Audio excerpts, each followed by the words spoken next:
come check it out. Definitely. What are you doing? So are you trying to wholesale? What are you trying to do, bro? I'm trying to wholesale, yes. Are you doing any like marketing or anything? I'm not really doing much, just kind of learning as of right now. Just to podcasts and stuff like that. I would tell you, just start cold calling or door knocking. And then any questions you have, just fucking post it in the groups. And that'll help you with your learning. Or listen to a podcast that's applicable to the problem you're having. Yes. But just start taking action like right away. Okay, for sure. Right? Because like this time you're spending, you could be taking action and learning at the same time. Because like you're not gonna, only thing you're gonna run into is, there's nothing you'll run into that someone has not run into.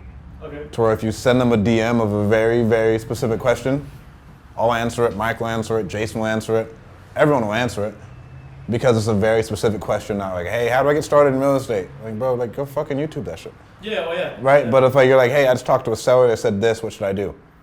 Super easy, right? And you're taking action because like all the people want to see is that like you're moving forward and taking action. If you're just sitting there asking the same thing over and over again, then that's when people will stop engaging with you.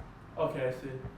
Yeah, but I just tell you to go online. You can go down to the courthouse. You can go down to the courthouse or go on like FresnoCountyAssessors.com and get all of like the code violations, and I'd pull off their APNs, put their APNs on the website, skip trace them all, and then cold call them all.